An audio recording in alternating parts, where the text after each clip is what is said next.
नमस्कार और इस खास बातचीत में आपका स्वागत है। आज हम रसायन विज्ञान की एक बहुत ही दिलचस्प और ज़रूरी चीज़ समझने वाले हैं। केमिकल हाइब्रिडाइजेशन और मॉलिक्यूलर ज्योमेट्री। ये वैलेंस बॉन्ड थ्योरी मतलब वीबीटी उसे और बेहतर तरीके से समझने में मदद करता है। तो आज का हमारा मकसद क्या है? देखिए, हम ये जानेंगे कि आखिर ये हाइब्रिडाइजेशन है क्या भला, इसकी ज़रूरत क्यों पड़ी, खासकर मीथेन जैसे अणुओं को समझाने के लिए, जहां कार्बन के चारों बॉन्ड एक जैसे होते हैं जबकि वे अलग अलग ऑर्बिटल्स मतलब एस और पी से बने लगने चाहिए थे। और सबसे ज़रूरी, ये कॉन्सेप्ट अणुओं के आकार यानी उनकी 3D बनावट को कैसे तय करता है। सीधी सी बात है, वैलेंस बॉन्ड थ्योरी कुछ सवालों के जवाब नहीं दे पा रही थी और हाइब्रिडाइजेशन वहीं काम आता है। हमारे पास जो जानकारी है उसमें परिभाषाएं हैं, अलग अलग प्रकार हैं, उनकी खासियतें हैं और कई उदाहरण भी।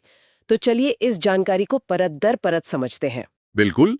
हाइब्रिडाइजेशन को ऐसे समझ सकते हैं, ये एक एटम के अपने ही वैलेंस शेल के ऑर्बिटल्स का आपस में मिक्स होने जैसा है। ये ऑर्बिटल्स देखिए थोड़ी अलग-अलग ऊर्जा और आकार के होते हैं, लेकिन मिक्स होने के बाद उतने ही नए ऑर्बिटल्स बनते हैं जिनकी ऊर्जा और आकार बिल्कुल एक जैसे होते हैं। इन्हीं को हाइब्रिड ऑर्बिटल्स कहते हैं। और ये प्रक्रिया आमतौर पे बॉन्डिंग से ठीक पहले होती है। अच्छा, तो मतलब पुराने ऑर्बिटल्स मिलकर नए बिल्कुल एक जैसे ऑर्बिटल्स बना लेते हैं। ये सुनने में थोड़ा ऑर्बिटल्स का रीमिक्स करने जैसा लगता है। हाँ हाँ, कह सकते हैं। ये समझने के लिए अच्छा तरीका है। लेकिन ये रीमिक्स कुछ नियमों के तहत होता है। पहली शर्त, जैसा कि हमारे स्रोतों में भी बताया गया है, कि मिक्स होने वाले ऑर्बिटल्स एक ही एटम के होने चाहिए। आप ऐसा नहीं कर सकते कि एक एटम का s ऑर्बिटल लिया और दूसरे का p और उन्हें हाइब्रिडाइज कर दिया। नहीं, एक ही एटम के। दूसरी शर्त, उन ऑर्बिटल्स की ऊर्जा में बहुत ज्यादा अंतर नहीं होना चाहिए। वे लगभग बराबर ऊर्जा वाले होने चाहिए। जैसे एक एटम के 2s और 2p ऑर्बिटल्स आसानी से मिक्स हो जाते हैं, पर 3s और 2p नहीं, सामान्यतः वो मिक्स नहीं होते। और इन नए बने हाइब्रिड ऑर्बिटल्स की खास बात क्या है? मतलब ये पुरानी शुद्ध ऑर्बिटल से बेहतर कैसे हैं? इनकी कई खास बातें हैं जो इन्हें बहुत महत्वपूर्ण बनाती हैं।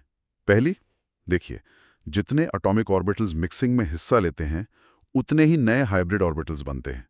संख्या वही रहती है, कम ज्यादा नहीं होती। दूसरी और शायद सबसे अहम बात, ये सभी नए बने हाइब्रिड ऑर्बिटल्स ऊर्जा और आकार में बिल्कुल बिल्कुल एक जैसे होते हैं, आइडेंटिकल। यही वजह है कि मीथेन में कार्बन से जुड़े चारों हाइड्रोजन बॉन्ड बिल्कुल बराबर होते हैं, जबकि वो बने तो एक s और 3 p ऑर्बिटल्स से हैं। पर हाइब्रिडाइजेशन के बाद वो सब एक जैसे sp3 बन जाते हैं। तीसरी बात, ये हाइब्रिड ऑर्बिटल्स स्पेस में खुद को इस तरह फैलाते हैं कि उनके बीच का टकराव या कह लें धक्का मुक्की मतलब रिपल्शन कम से कम हो। इससे उन्हें एक खास दिशा मिलती है, वे ज्यादा डायरेक्शनल होते हैं। और एक बहुत दिलचस्प नतीजा ये निकलता है कि हाइब्रिड ऑर्बिटल्स से बने बॉन्ड्स बिना मिक्स हुए यानी शुद्ध एटॉमिक ऑर्बिटल्स से बने बॉन्ड से ज्यादा मजबूत होते हैं। ज्यादा मजबूत? पर क्यों? ऐसा क्या है उनमें?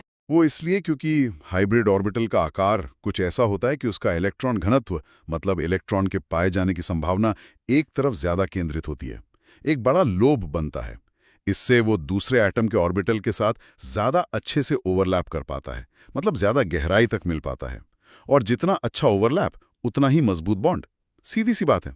यही वजह है कि कार्बनिक यौगिक इतने स्थिर होते हैं, स्टेबल। समझ गई। तो ये कितने तरह के होते हैं? हमने स्रोतों में sp3, sp2 और sp हाइब्रिडाइजेशन के बारे में पढ़ा है। ये सबसे आम लगते हैं। हाँ, जब s और p ऑर्बिटल्स मिक्स होते हैं तो ये तीन सबसे कॉमन, सबसे आम प्रकार के हाइब्रिडाइजेशन है। और जैसा आपने शुरू में इशारा किया था, किसी अणु का 3D आकार, उसकी ज्योमेट्री, वो काफी हद तक इसी पर निर्भर करती हैं कि ये हाइब्रिड ऑर्बिटल्स स्पेस में खुद को कैसे अरेंज करते हैं। हालांकि इसमें एक और थ्योरी का भी बड़ा हाथ है, जिसे VSEPR थ्योरी कहते हैं। VSEPR? Valence shell electron pair repulsion theory, मतलब संयोजकता कोश इलेक्ट्रॉन युग्म प्रतिकर्षण सिद्धांत। ये थ्योरी तब और भी जरूरी हो जाती है जब सेंट्रल एटम पर ऐसे इलेक्ट्रॉन जोड़े हों जो बॉन्ड नहीं बना रहे, जिन्हें हम लोन पेयर्स कहते हैं, LP।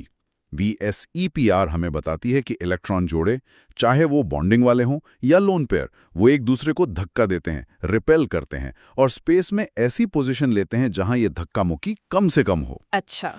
चलिए इन मुख्य प्रकारों को एक एक करके देखते हैं। कौन से ऑर्बिटल्स मिलते हैं, कितने हाइब्रिड ऑर्बिटल बनते हैं, उनकी बनावट कैसी होती है, बिना लोन पेयर के उनके बीच का आदर्श कोण कितना होता है और कुछ जाने पहचाने उदाहरण। ठीक है, तो sp3 से शुरू करते हैं। इसमें क्या होता है? sp3 हाइब्रिडाइजेशन में देखिए, एक s ऑर्बिटल और 3 p ऑर्बिटल्स, जिन्हें हम आमतौर पर px, py, pz कहते हैं, ये आपस में मिक्स होते हैं। नतीजतन 4 नए एक जैसे sp3 हाइब्रिड ऑर्बिटल्स बनते हैं। अब ये चारों ऑर्बिटल स्पेस में खुद को इस तरह से व्यवस्थित करते हैं कि उनके बीच की दूरी ज्यादा से ज्यादा हो और टकराव कम से कम। ये व्यवस्था एक रेगुलर टेट्राहेड्रॉन की तरह होती है। टेट्राहेड्रॉन मतलब वो 4 मुंह वाला शेप, जैसे पिरामिड जैसा, पर नीचे भी एक कोना हो। हाँ, बिल्कुल वही। तो चारों ऑर्बिटल्स टेट्राहेड्रॉन के 4 कोनों की तरफ इशारा करते हैं। इस व्यवस्था में किन्हीं भी 2 ऑर्बिटल्स के बीच का कोण 109 डिग्री 28 मिनट या 109 डिग्री 28 मिनट होता है। ये 4 चीजों को एक केंद्र से जोड़ने का सबसे स्थायी, सबसे स्टेबल तरीका है। और मीथेन CH4 इसका सबसे क्लासिक उदाहरण है ना? मुझे लगता है शायद इसी मॉलिक्यूल की वजह से हाइब्रिडाइजेशन का आइडिया इतना जरूरी हो गया था। बिल्कुल सही कहा आपने। मीथेन की पहेली ने ही असल में वैज्ञानिकों को सोचने पर मजबूर किया था। मीथेन में बीच वाला कार्बन एटम sp3 हाइब्रिडाइज्ड होता है। देखिए, कार्बन की सामान्य अवस्था में इलेक्ट्रॉनिक कॉन्फ़िगरेशन होती है 1s², 2s², 2p²। बॉन्ड बनाने के लिए थोड़ी ऊर्जा मिलती है और एक 2s इलेक्ट्रॉन खाली 2p ऑर्बिटल में कूद जाता है, एक्साइटेड स्टेट। अब कार्बन के पास 4 ऑर्बिटल्स, एक 2s और 3 2p में एक एक इलेक्ट्रॉन हो जाता है, अनपेयर्ड। फिर ये चारों ऑर्बिटल मिक्स होकर 4 एक जैसे sp3 हाइब्रिड ऑर्बिटल बनाते हैं और हर एक में एक इलेक्ट्रॉन होता है। ये चारों sp3 hybrid orbital 4 hydrogen atom के 1s ऑर्बिटल के साथ आमने सामने मतलब एक्सियली ओवरलैप करते हैं। इससे 4 मजबूत CH सिग्मा बॉन्ड बनते हैं। ये sp3s ओवरलैप है और क्योंकि चारों हाइब्रिड ऑर्बिटल एक जैसे हैं और टेट्राहीड्रॉन के कोनों की तरफ हैं, अणु का आकार एकदम परफेक्ट टेट्राहीड्रल होता है और सारे HCH bond angle 109 degree 28 minute के होते हैं। यही बात VBT अकेले नहीं समझा पा रही थी। अच्छा, अब बात थोड़ी और पेचीदा होती है। क्या होता है जब सेंट्रल एटम पर बॉन्ड बनाने वाले इलेक्ट्रॉन्स के अलावा ऐसे इलेक्ट्रॉन जोड़े भी हों जो बॉन्ड नहीं बना रहे, मतलब लोन पेयर्स, जैसे अमोनिया NH3 या पानी H2O में? वहां भी तो sp3 हाइब्रिडाइजेशन होता है, पर आकार तो टेट्राहेड्रल नहीं होता, बॉन्ड एंगल भी अलग होते हैं। हाँ, बिल्कुल सही सवाल। यहीं पर VSPR थ्योरी हाइब्रिडाइजेशन के साथ मिलकर काम करती है और तस्वीर को पूरा करती है। लोन पेयर्स भी हाइब्रिड ऑर्बिटल्स में ही रहते हैं, लेकिन वो बॉन्डिंग पेयर से थोड़ा अलग व्यवहार करते हैं। देखिए, लोन पेयर सिर्फ एक ही एटम मतलब सेंट्रल एटम के न्यूक्लियस से बंधा होता है, जबकि बॉन्डिंग पेयर 2 एटम्स के न्यूक्लियस के बीच खिंचा रहता है। इस वजह से लोन पेयर ज्यादा जगह घेरता है, ज्यादा फैला हुआ होता है और ज्यादा जोर से दूसरे इलेक्ट्रॉन पेयर्स को धकेलता है। प्रतिकर्षण का एक ऑर्डर होता है। 2 लोन पेयर्स के बीच LP-LP सबसे ज्यादा धक्का मुक्की होती है, फिर एक लोन पेयर और एक बॉन्डिंग पेयर के बीच LP-BP और सबसे कम धक्का मुक्की 2 बॉन्डिंग पेयर्स के बीच BP-BP होती है। इस अलग अलग प्रतिकर्षण का सीधा असर अणु के वास्तविक आकार पर, मतलब एटम्स की पोजीशन पर और बॉन्ड एंगल्स पर पड़ता है। अच्छा, तो लोन पेयर ज्यादा धक्का मारते हैं। हाँ, बिल्कुल। उदाहरण के लिए अमोनिया NH3 को देखते हैं। नाइट्रोजन एटम sp3 हाइब्रिडाइज्ड होता है, जिससे 4 sp3 ऑर्बिटल बनते हैं। नाइट्रोजन के बाहरी शेल में 5 इलेक्ट्रॉन होते हैं। इनमें से 3 इलेक्ट्रॉन 3 हाइड्रोजन के साथ सिग्मा बॉन्ड बना लेते हैं। बाकी बचे 2 इलेक्ट्रॉन एक लोन पेयर के रूप में चौथे sp3 ऑर्बिटल में रहते हैं। तो यहाँ 3 बॉन्डिंग पेयर और 1 लोन पेयर है। ये अकेला लोन पेयर बॉन्डिंग पेयर्स पर ज्यादा जोर से धक्का मारता है, उन्हें थोड़ा नीचे की तरफ मतलब करीब सिकोड़ देता है। नतीजतन HNH बॉन्ड एंगल, जो आदर्श रूप से 109 डिग्री 28 मिनट होना चाहिए था, वो घटकर लगभग 160 डिग्री रह जाता है। इलेक्ट्रॉन पेयर्स की व्यवस्था तो अभी भी लगभग टेट्राहेड्रल है, बिगड़ी हुई सी, लेकिन अगर हम सिर्फ एटम्स को देखें, N और H तो अणु का आकार ट्राइगोनल पिरामिडल होता है, जैसे एक तिपाया स्टैंड जिसके ऊपर नाइट्रोजन बैठा हो। ओके, और पानी? उसमें तो 2 लोन पेयर होता है। हाँ, पानी का केस और भी दिलचस्प है। यहाँ ऑक्सीजन एटम भी sp3 हाइब्रिडाइज्ड होता है और 4 sp3 ऑर्बिटल बनते हैं। ऑक्सीजन के बाहरी शेल में 6 इलेक्ट्रॉन होते हैं। 2 इलेक्ट्रॉन 2 हाइड्रोजन के साथ सिग्मा बॉन्ड बनाते हैं। बाकी बचे 4 इलेक्ट्रॉन 2 लोन पेयर्स के रूप में 2 sp3 ऑर्बिटल्स में रहते हैं। तो यहाँ 2 बॉन्डिंग पेयर और 2 लोन पेयर हैं। यहाँ 2 लोन पेयर्स के बीच का LP-LP प्रतिकर्षण सबसे ज्यादा होता है। ये दोनों लोन पेयर मिलकर बॉन्डिंग पेयर्स को LP-BP प्रतिकर्षण के जरिए और भी ज्यादा सिकोड़ देते हैं। इसके कारण HOH बॉन्ड एंगल और भी कम होकर 104.5 डिग्री या 104.35 डिग्री रह जाता है।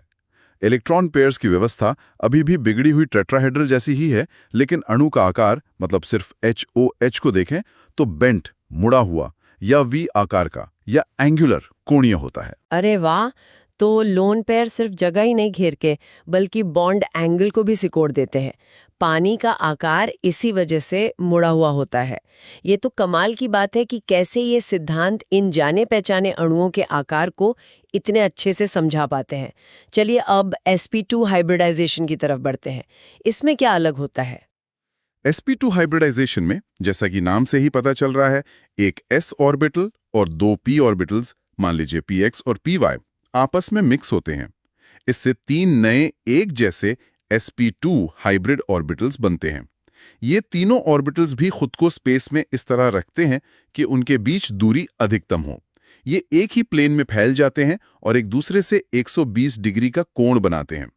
ये व्यवस्था ट्राइगोनल प्लेनर कहलाती है, जैसे एक समतल त्रिभुज के केंद्र से कोनों की ओर।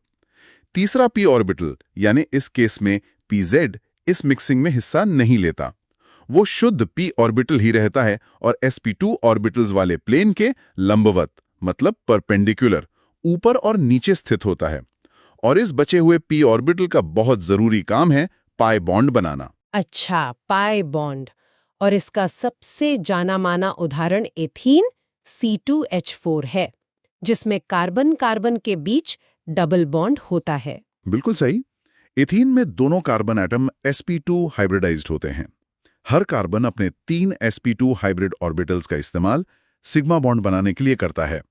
इनमें से 2 ऑर्बिटल 2 हाइड्रोजन एटम के 1s ऑर्बिटल से मिलकर 2 CH सिग्मा बॉन्ड बनाते हैं। ये हुआ sp2-s ओवरलैप। तीसरा sp2 ऑर्बिटल दूसरे कार्बन के sp2 ऑर्बिटल से मिलकर एक CC सिग्मा बॉन्ड बनाता है। यह है sp2-sp2 ओवरलैप। अब याद करें, हर कार्बन पर एक pz ऑर्बिटल बचा हुआ था जो हाइब्रिडाइज नहीं हुआ था। हाँ, वो प्लेन के ऊपर नीचे वाला। बिल्कुल। ये दोनों p ऑर्बिटल प्लेन के लंबवत हैं और एक दूसरे के समानांतर, मतलब पैरेलल भी। तो ये एक दूसरे के साथ साइड से, मतलब साइडवाइज या लैटरली ओवरलैप करते हैं। इस साइड वाले ओवरलैप से एक पाई बॉन्ड बनता है। पाई बॉन्ड का इलेक्ट्रॉन क्लाउड सिग्मा बॉन्ड के प्लेन के ऊपर और नीचे फैला होता है। ये थोड़ा डिफ्यूज्ड होता है सिग्मा के मुकाबले। तो एथीन में कुल मिलाकर 5 सिग्मा बॉन्ड, 4 CH और एक CC और एक पाई बॉन्ड होता है। ये एक सिग्मा और एक पाई बॉन्ड मिलकर ही carbon carbon double bond C=C बनाते हैं। और क्योंकि sp2 ऑर्बिटल्स प्लेनर हैं, हर कार्बन के आसपास की ज्योमेट्री ट्राइगोनल प्लेनर होती है और बॉन्ड एंगल लगभग 120 डिग्री होते हैं। पूरा मॉलिक्यूल भी प्लेनर होता है। ठीक है, ये भी समझ आ गया। सिग्मा और पाई बॉन्ड का कॉन्सेप्ट क्लियर हुआ। और अंत में sp हाइब्रिडाइजेशन। ये जरूर ट्रिपल बॉन्ड वाले अणुओं से जुड़ा होगा, जैसे एसिटिलीन। आपका अंदाजा बिल्कुल सही है। sp हाइब्रिडाइजेशन तब होता है जब एक s ऑर्बिटल सिर्फ एक p ऑर्बिटल, मान लीजिए px, के साथ मिक्स होता है। इससे 2 नए एक जैसे sp हाइब्रिड ऑर्बिटल्स बनते हैं। अब ये दोनों ऑर्बिटल्स एक दूसरे से ज्यादा दूर रहने के लिए ठीक विपरीत दिशाओं में, यानी 180 डिग्री के कोण पर स्थित होते हैं। ये एक सीधी रेखा बनाते हैं। इसलिए इनसे बनने वाली व्यवस्था और अणु की ज्योमेट्री लीनियर यानी रेखीय होती है। अब यहां 2 p ऑर्बिटल्स py और pz बच गए हैं जिन्होंने हाइब्रिडाइजेशन में हिस्सा नहीं लिया। ये दोनों शुद्ध p orbitals sp hybrid orbitals वाली सीधी रेखा के लंबवत होते हैं और एक दूसरे के भी लंबवत होते हैं। ये दोनों पाई बॉन्ड बनाने के लिए तैयार रहते हैं। और एसिटिलीन C2H2, जिसे इथाइन भी कहते हैं, वो इसका परफेक्ट उदाहरण है। एकदम सटीक। हाँ। एसिटिलीन में दोनों कार्बन एटम sp हाइब्रिडाइज्ड होते हैं। हर कार्बन अपने 2 sp हाइब्रिड ऑर्बिटल्स का उपयोग सिग्मा बॉन्ड बनाने में करता है। एक sp ऑर्बिटल हाइड्रोजन के 1s ऑर्बिटल से मिलकर CH सिग्मा बॉन्ड बनाता है। ये हुआ sp-s ओवरलैप। और दूसरा sp ऑर्बिटल दूसरे कार्बन के sp ऑर्बिटल से मिलकर cc सिग्मा बॉन्ड बनाता है। यह है sp-sp ओवरलैप।